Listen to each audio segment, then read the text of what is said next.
bitwikuruwe nk'ibyambaye ubusa nazamuka nkajya mu ijuru niyo ikuzimu ugerayo Uwiteka warandondoye uramenya uzi neza imigendere yanjye umenyera kure cyane ibyo nibwira ubwo si imbere n'inyuma naguhishane ibiri mu mutima wanjye ko bitwikuruwe nk'ibyambaye ubusa naguhisha nkava mu ijuru urimo n'ikuzimu ugerayo ntacyo naguhisha ntaho naguhisha ntacyo naguhisha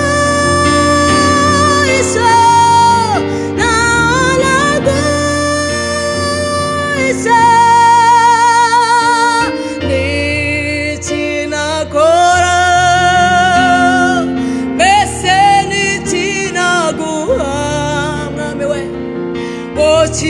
kigusimishe mwami kinezeza umutima wawe nuko utishimira ibitabo mu biguhaye ibyo ntunze byose ni ibyawe icyo wishimira n'umutima umenetse uwo ntuzawusuzugura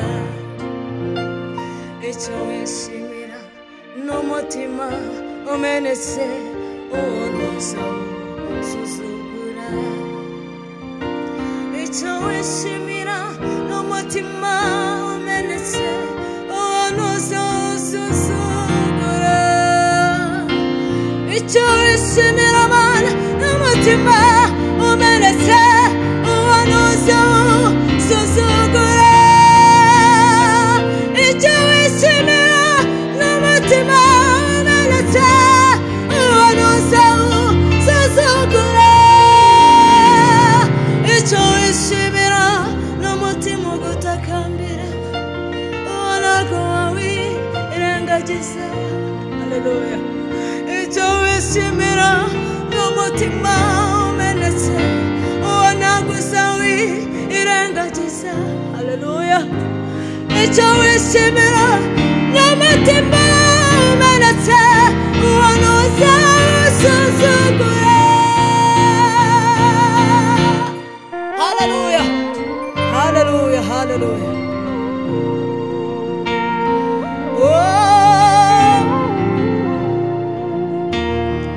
hari ururembo rwitwa Siyoni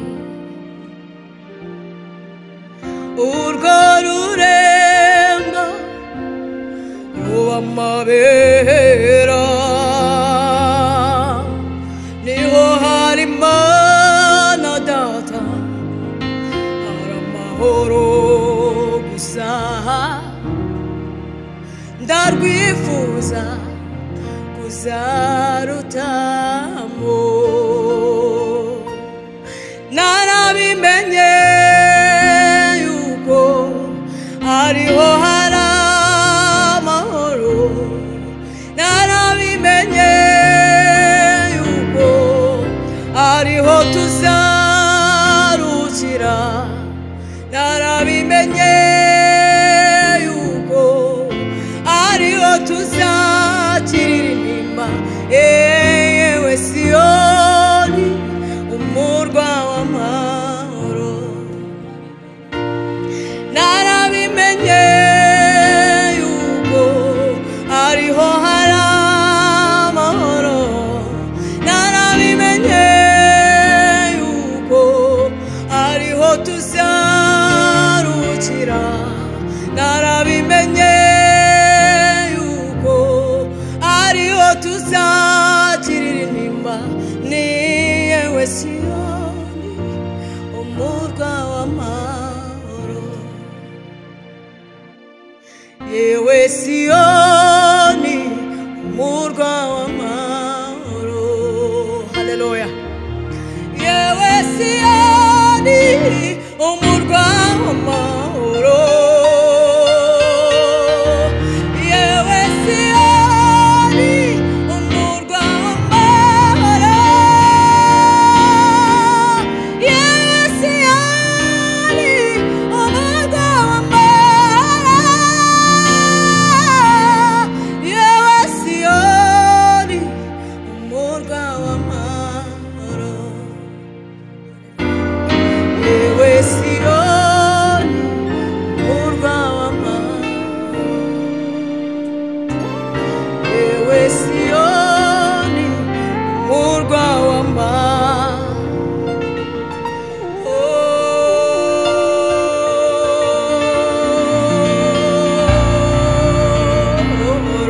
icyo nzakora nzazamura ibendera mvuga icyo umwami yankoreye. Haleluya. Kuko utari umuntu maze ngo witiranye ibyo wagennye ku buzima bwanjye. Haleluya.